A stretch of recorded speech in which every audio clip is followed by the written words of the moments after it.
Good afternoon. This is Tom McCarthy from McCarthy & Cox, and welcome to the last in our series of webinars we've done following the election. So we've touched on investments, we've talked about politics, we talked about policy, and now today we're going to talk about income taxes because we only have a few more weeks left in this year, and there may be some things that we can do to help you on your tax return. So in a minute, I'm going to introduce our featured speaker, Angel Boulis, who, by the way, is our personal CPA. She also does the tax work for our firm, McCarthy & Cox, and she also does the tax work for Jim and his golf course. And we've been very pleased with what Maloney Novotny has done. They go beyond just tax preparation to actually giving us some pretty good advice and things we can do. So hopefully you'll find this session especially beneficial.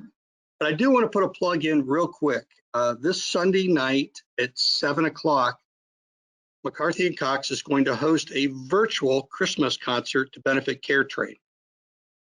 Now, you should be getting emails from us about it, but feel free to email me, tom@mccarthyandcox.com, if you want more information. But the bottom line is we've arranged for a live performance from a nationally known recording group out of Nashville called Building 429.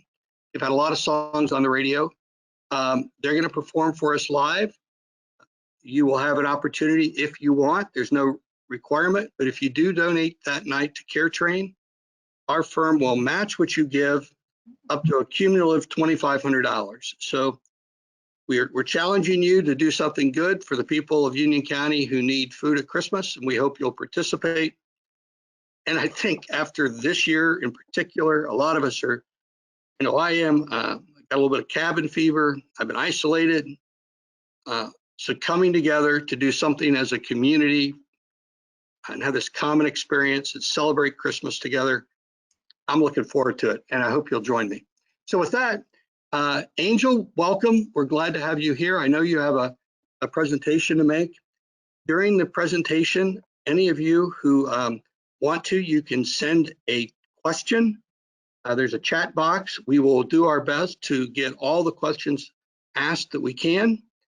And when Angel does her presentation and finishes, hopefully we'll have 20 minutes or so to be able to answer your question. So with that, Angel, it's all yours. Thank you. Great.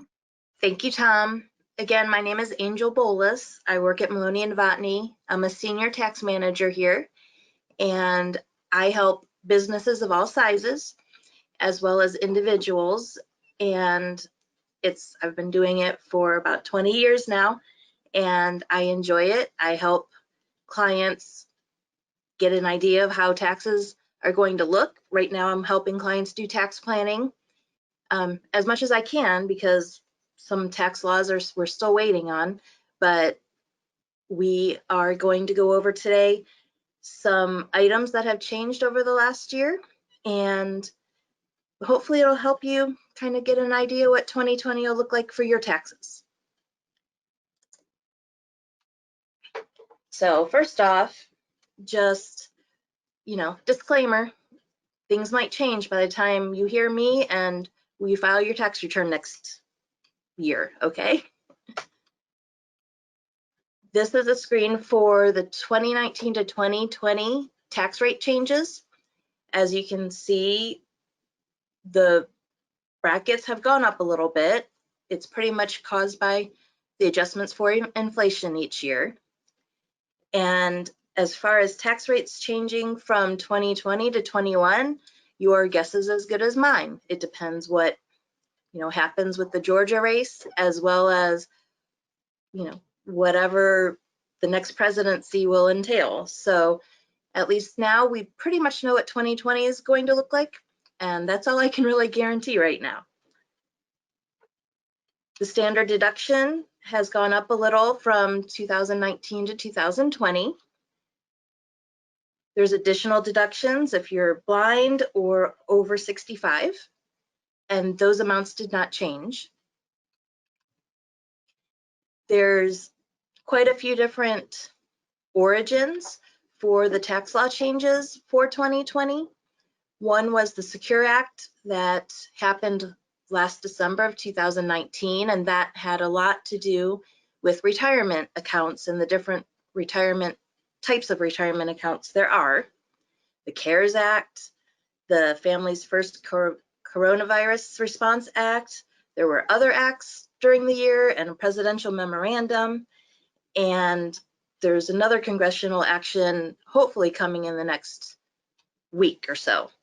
A lot of these acts were for both businesses, they were for employees, they were for individuals, and I'm just going to touch on a few of the provisions.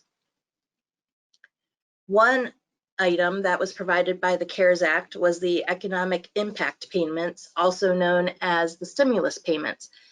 Many of us received either checks in the mails or direct deposits in our accounts. Some people did not, for whatever reason. They didn't go on to the right location to update their information at the irs.gov, or it just got lost. But don't fret, if you are eligible for it, you can claim it on your 2020 tax return, okay? And it's called the rebate recovery credit. I have no idea how it looks because we haven't seen the forms yet, but we're promised that it'll be there. And if the IRS happened to send too much to you because you had a child maybe who in 2018 you got a full dependent credit for them, but they had turned 17 in 2019, but they gave you the $500 for them anyway, you do not have to pay it back. If a payment was sent to a deceased individual, according to the IRS website, it is supposed to be returned. So I don't know if they're going to have anything about that getting repaid on the 2020 return or not. But if you have questions about that, irs.gov does have instructions on what to do. Or you can just wait to see if the IRS will send you a letter back. It just depends what you feel like doing. The CARES Act did talk or adjust charitable contributions. For those people that don't itemize but give cash to a 501c3 organization in 2020, they can receive a $300 above the line deduction.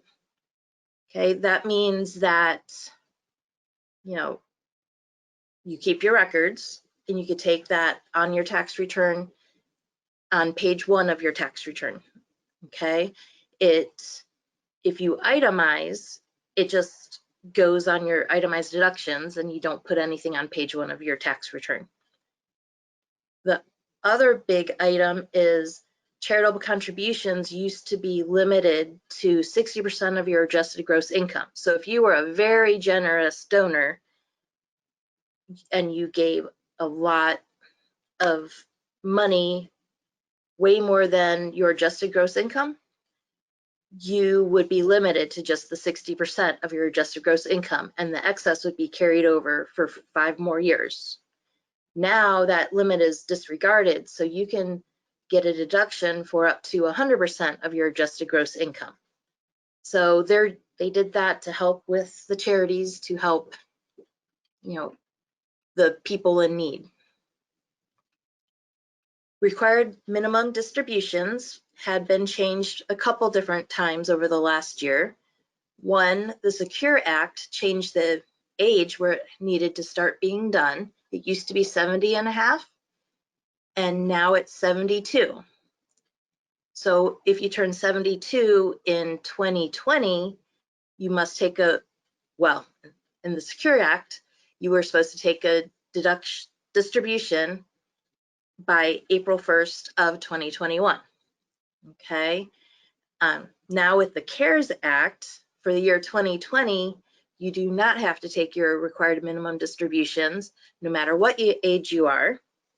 And if you did take it at the beginning of the year and wanted to return it so you didn't have to pay tax on it, you needed to do that by August 31st. But if it's within the last 60 days that you took it out, you can return it and you wouldn't have to pay tax. Tom and I were talking earlier about there's other things that you could do with it, donate it to charity and get that deduction, or convert it to a Roth IRA and still pay tax, but then that grows tax-free. So that's something to talk with your tax planner and your investment person, okay? There's another way that people help charities without having to pay tax on their required minimum distributions, and that is doing qualified charitable distributions. When you're 70 and a half or older, you can direct up to $100,000 per year of your required minimum distributions to charity. It must be paid directly to the charity.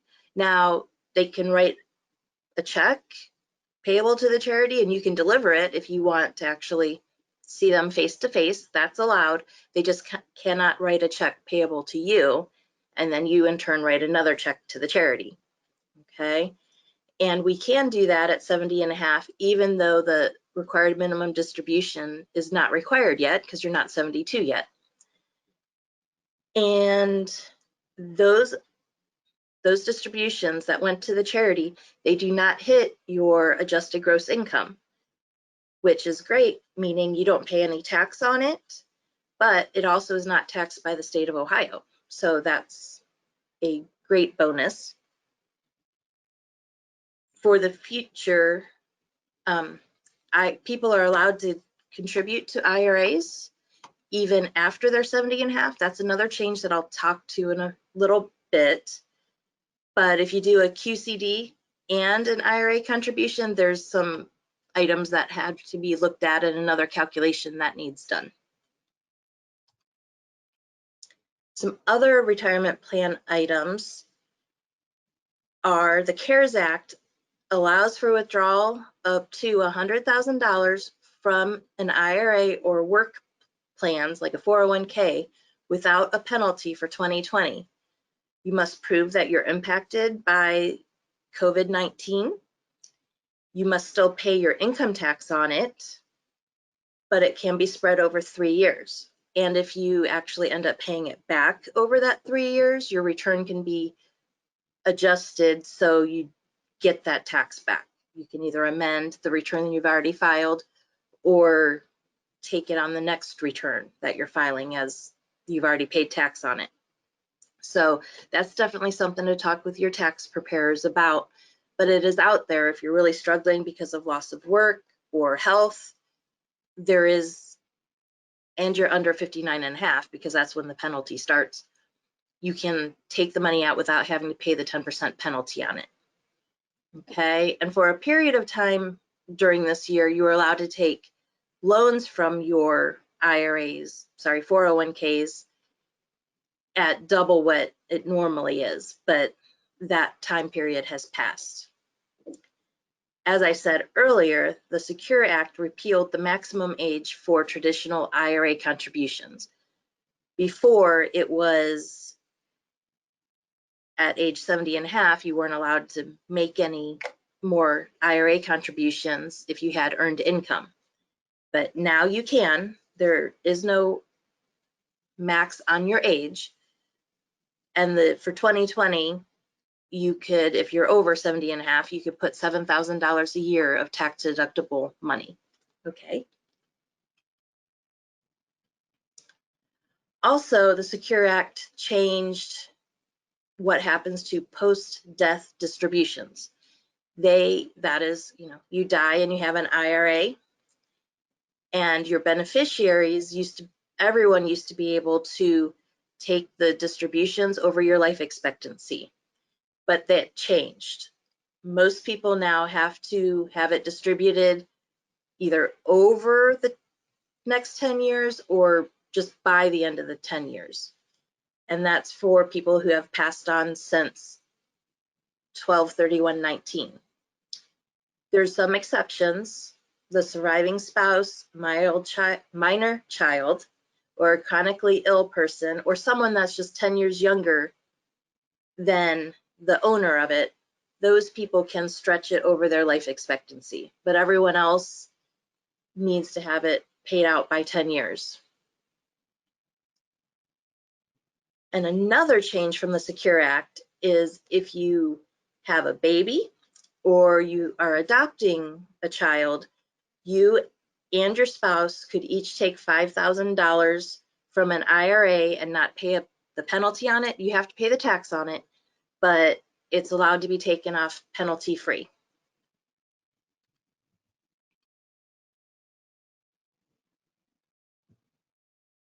Another change from the Secure Act came around about 529 plans for, saving for college. And they're used for tuition, room and board, books, computers, and software. When you take the money out of there, you do not have to pay tax on the income that it earned over its life when you spend it on those items. Now they have expanded it, and it can also be used up to $10,000 for elementary and high school. If someone goes to a private school, $10,000 can be used towards that. It can also be used to cover costs associated with registered apprenticeships. So if someone isn't going to college, but they want to do an apprenticeship program, it can be used for that now. And it also can be used up to $10,000, which is the total max of student loans for that beneficiary where the plan was created for, or their siblings. So that's something that's pretty new. And every state had to adopt it or not, but Ohio did adopt theirs, and it's in effect until 2025. I'm not sure if all of you are aware, but if you contribute to a 529 plan for really anyone, your grandchildren, nieces, nephews, you can take a deduction on the tax return and on the Ohio tax return, and that's $4,000 per beneficiary per year. So if you contribute $4,000 every year for 2 of your grandchildren, every year you have an $8,000 deduction on the state of Ohio return. Other Ohio changes, and this went into effect last year, but we used to have 7 brackets, tax brackets, and Ohio moved them down, adjusted it to 5. They also reduced 4% of all their brackets. So it was helpful for Ohio residents. And for the low income taxpayers that earn less than $21,750 a year, they do not have to pay Ohio tax. Ohio also has some credits. The earned income credit is 30% of the federal credit amount. They do have an opportunity zone credit for investments in certain areas of Ohio. You do need to go through an application process for that. And at one point they had repealed the campaign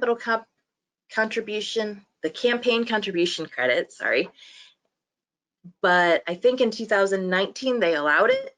But as of now for 20, I do not think it's allowed. That's something that I have to check if you need to know for sure. But I think it's not allowed for 2020. And that was for people running for Ohio office. When you donated to them, you were able to get a credit. Back when the changes first went in effect for Ohio, they had put a limitation on the business income deduction. There was a lot of stink about it, and it did get taken back. So the business income deduction is still intact, and they also have a deduction of up to $250 for qualifying educator expenses, which match the federal return of years past. Now, when we take the business income deduction on the 2020 Ohio return, we have to give them the CS code in order to take the deduction. So hopefully the businesses that flow through to the individuals to take the deduction will be passing their code along. It just says what type of industry they're in. And Ohio now uses a modified adjusted gross income calculation for credits and exemption calculations on the return. Before they just went with the Ohio AGI, but now it's that plus the business income deduction for taxpayers that take that. So it helps out with the credits like the joint filing credit. So that's pretty much what I was talking about today. There's a couple items that there's still time for tax planning. And there's actually more than just these, but make sure to, if you're eligible, maximize your IRA contributions, maximize your health savings account contributions, and if you're interested in doing some Roth IRA conversions, now's the time to talk to your investment people and your tax advisors to see if you'd want to use that now or wait till a different year. But as I said earlier, we don't know what next year's tax rates are going to do. So this might be a great year to do that stuff. And Tom, I think, is going to help us with some questions. Well, Angel, thank you. You covered a lot of ground really quickly. And I'll just remind all the viewers, if you want to send us a question, you can type it in on the screen. There's a chat box, and that will flow through to me. And we do have a number of questions that have come through. So, and that's always good to see. So one of the questions that came in almost right off the bat, and you may have actually answered this in your presentation, Angel, but our client asked, when do you think that the CARES Act provisions will end and the rules such as taking withdrawals from your retirement plan will go back to the way they were previously? Well, the CARES Act, the items about, the emergency funds, that was just for 2020. So I don't think as of right now, you can do that in 2021 unless they change something. As far as the age being 72, that won't change back unless there's another act of Congress, because that was done with the Secure Act. Trying to think what other changes there were that might change back. I don't think there'd be too much other there. There were a number of questions that came through had a political bent to them, so I'll do my best to try to summarize them. One is President-elect Biden campaigned on raising taxes on businesses and also on wealthy individuals. How likely is that to happen? Mm-hmm. And will my taxes go up when the Trump tax plan goes away? Well, we'll see what really happens as far as if any of the changes can go through. But as far as raising taxes on the businesses and higher income individuals, that, like I said, that depends. If the Trump tax plan, the Tax Cut Job Act gets reversed, some people will end up a little bit better. It just depends, because it wasn't the most favorable for all of our clients. The retired people that itemized, that didn't have much other income besides retirement income, some of them were negatively affected. So, they might be more favorable if it got repealed, but a wide range of people are going to be affected by it. And, hopefully it won't be too bad. So what I'm hearing you say, it really depends on each of the people's situation. So, right. Oh yeah, it is. We can't be widespread because everyone's tax situation is so different. This next question is, do you recommend year-end meetings with your tax advisor? I do when things change every year. I meet with a lot of businesses. This year wasn't Well, it depends on the industry. This year wasn't as good of a year for a lot of them, and they stopped making their estimated tax payments because they couldn't afford to. But now with the PPP loans and all of that, not knowing if they're taxable or not right now, they want to know, well, what am I going to have to come up with to pay in April? And what else can I do right now to help save the taxes? So I am meeting with lots of business people and some individuals.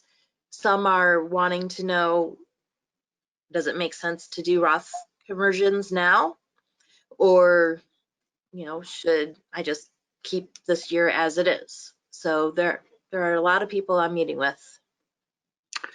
Here's a question that's very common because so many of us have been working from home. So the question is, my job is in Columbus, but I've been working from home this year. What happens to municipal income tax obligations for people like me that worked at home almost all of the year and only occasionally went to work in Columbus? Right. Normally, if somebody did that, they would fill out another form saying, hey, I was only in Columbus 10 days out of the year and I should get a refund back. And I have clients that do that on all the other normal years, that they travel a lot and they file this form saying, hey, I should get this back, and then they have to turn around and pay the city where they live. Okay. But when the virus came out and people were all working from homes, the state came out with, you can't make those adjustments for this year because it would kill the city's economies. Okay, so as of right now, unless something changes, we can't go back to Columbus and say, I worked from home all except, one day every month I went to the office, I need my money back. It's not allowed. And that was a law that was passed during this year. So here's another one that came in. It says, I am age 72, have earned income with an LLC. Can I still take an IRA out for my wife? you should be able to. Yeah, check with your tax person, but normally, if someone's working, their spouse is eligible as well. So as long as it's from the LLC that it's subject to self-employment tax, meaning it's an earned, not a passive activity, it's a non-passive, you should be able to. Okay. Here's one that also I think maybe affects some people listening. Earlier this year, I was on unemployment and received the extra $600 a week. I didn't withhold any extra taxes. Now I find out it might be taxable. Is it? Yes, it is. All that money that you received as unemployment benefits, both from the state and the federal portion, they are taxable as ordinary income. Okay. Here's one that says, last year, when the investments went up in value, we sold some and our income spiked. We just received a letter from the IRS and Social Security saying that they want to charge us more for our Medicare B premiums. Since this was a one-time event, is there anything we can do about appealing it? And if not, how long do I have to pay the higher rates? I do not think you can appeal it because it is based on the prior year's adjusted gross income. But next year, when your tax return is filed, it'll go through the same process. And if your adjusted gross income is under that limit, it will go back down. So it's a year at a time they look at. Okay. Here's another stimulus question. My small business received a $50,000 PPP loan. We used most of it for payroll. I'm now hearing that loan might actually be taxable income for 2020. How do I know? Well, first you need to wait. Congress is supposed to be having another vote, and part of what's coming up is whether or not that is really taxable. As of right now, the IRS has put a memorandum out there saying that they're not really taxing the money received. They're saying that the deduction used for loan forgiveness is not deductible, which in effect is taxing the $50,000. And as of right now, the $50,000 is taxable until Congress changes it.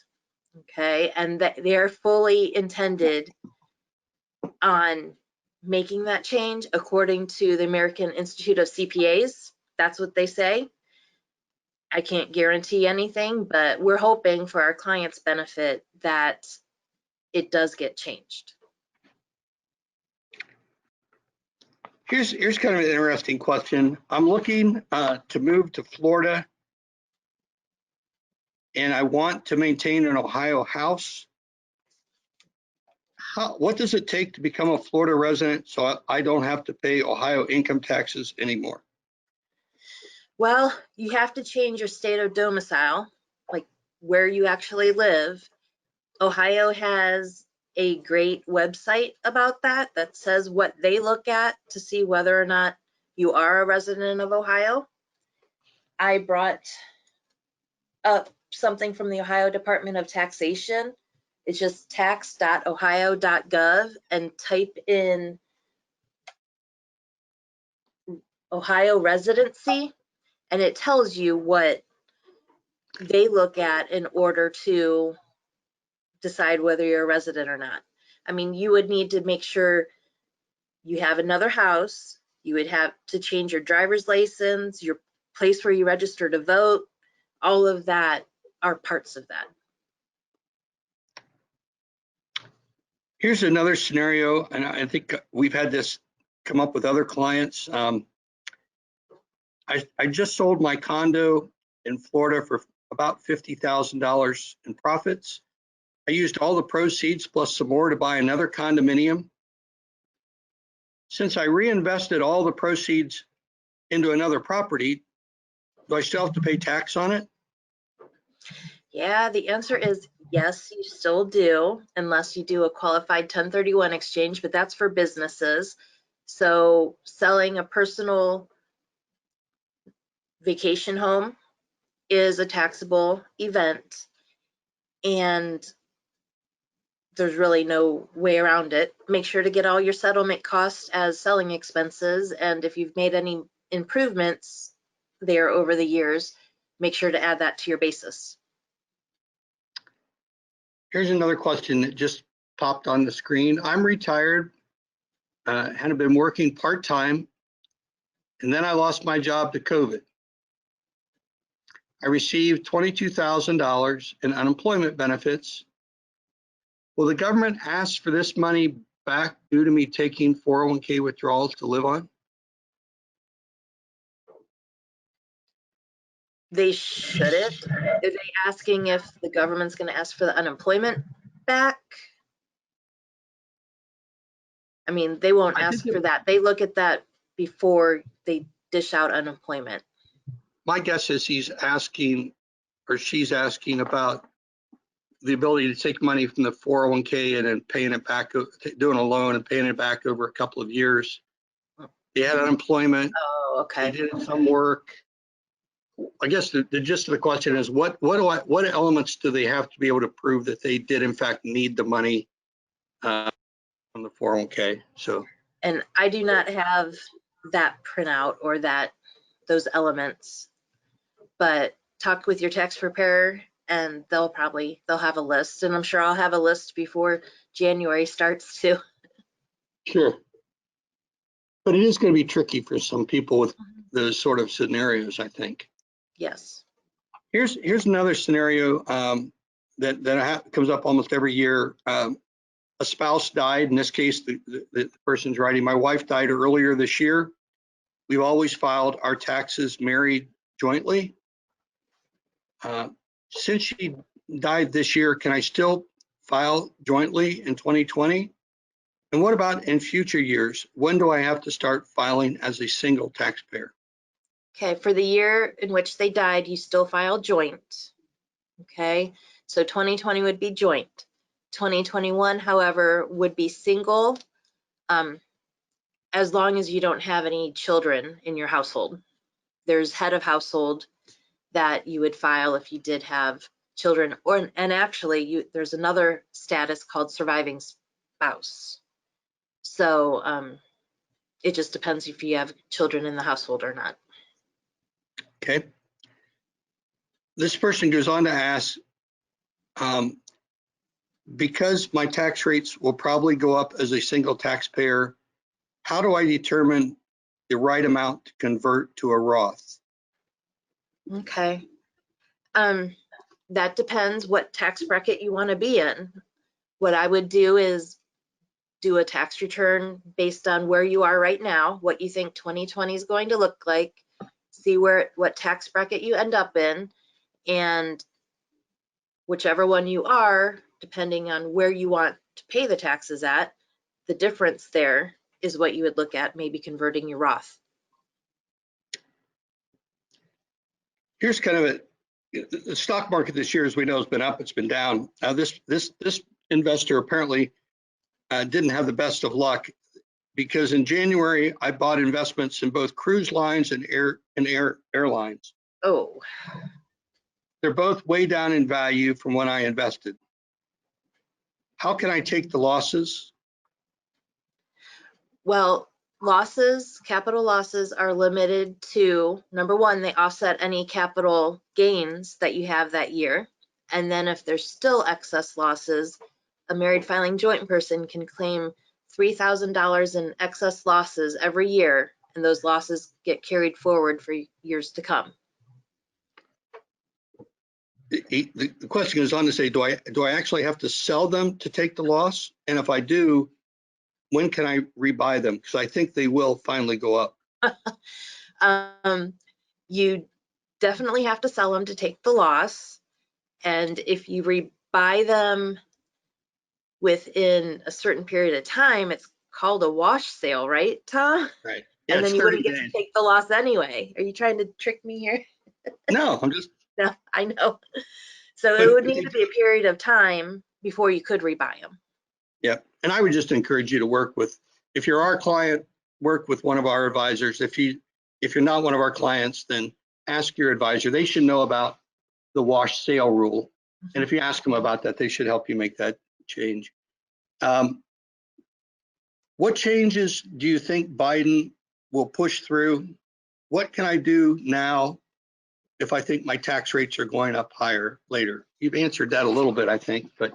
A little. I mean, you just need to try to make informed choices. It is all up in the air for next year, but we do know 2020 rates, and if it's something that you're thinking about doing anyway, maybe now's the time to do it. Maybe it's not. So it's not a good answer for you, but. Okay. We have time for just about one or two more additional questions. I've got two here that we haven't asked yet. So if you're at home and there's something you've wanted to ask, I would encourage you to send it through as quick as you can. The other two questions I have,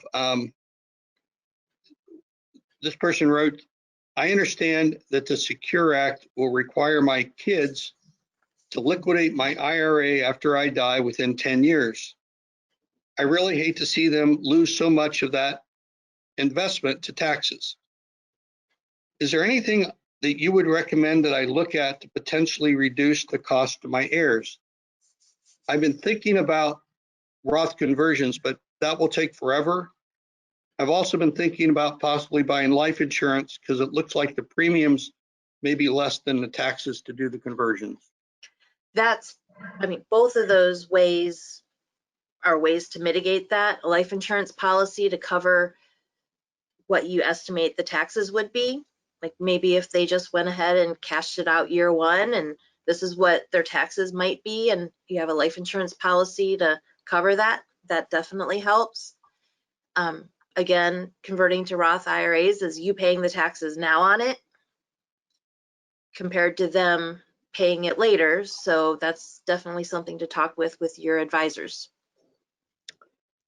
If the Democrats take control of the Senate, along with the House and the White House, realistically, how quickly would taxes go up? Would they go up in 21 or probably not until the following year? It's been done before when Congress makes changes towards the end of the year. So like at the end of 2021, they get their stuff together and they're making tax law changes. It's been done where it's been retroactive to January of that year. They will not change 2020, but in the past, it's been done. So I can't make any promises that it won't be till 2022. Okay. Here's another question just came through. And I'm not sure what a SALT, when he talks about a SALT, S-A-L-T tax, maybe that means something to you. State and local taxes. Okay. See, I didn't know that acronym. What about state and local taxes under a Biden administration? Do you think that they're likely they will change to go up or down for individuals? It depends on the state. Our state is still Republican run, so I don't think they would change it. They want what they think is best for our small businesses in Ohio and its owners and the people here. So, I don't think so, but who knows? Okay. Right now, let me double check here. I think we've gotten to everybody's questions. Let me see if I missed any. If I did, I apologize. We had a lot of questions come through, and that's really good. And you did a very good job answering them. Thank you. Any closing thoughts from you, Angel, as we wrap up this year, and we're going to be signing off on this webinar in a second? Yeah. Again, it's a great time right now to talk to your tax preparers and your investment people. If you have any questions or you've been thinking about, well, what if this and what if that, give us a call. Now's the time. You can actually take action on items. Definitely stay safe out there. It's pretty crazy right now with all the people that are affected, and just do what's best for you and your family and stay in. Yeah. Well, Angel, I just want to, on behalf of everybody at McCarthy & Cox and all of our clients we've had a number of people on this call today. It's been one of our more popular calls. I really thank you for taking the time and giving us almost an hour of your time to do this. And I would let the people who are participating know that there are a lot of good tax people out there, but find a good one. And if you have questions about whether you're paying too much in taxes or paying too much in fees, or you just want a second opinion, I can recommend Angel and her firm very highly. They've done a good job for us. And I want to just tell you, thank you for all you do for us and for our associates. And with that, this ends our last webinar for 2020. I would ask you to keep an eye out. We'll be doing more of these in the future. We do want your feedback. If you found that any of these webinars were particularly helpful, please let us know. And once again, we hope to see you Sunday night on that Facebook Live concert. And if you don't have an invite, please let us know at McCarthy & Cox, and we'll make sure it gets to you. Thank you all, and have a Merry Christmas. Thank you, Angel. Thank you. Bye-bye.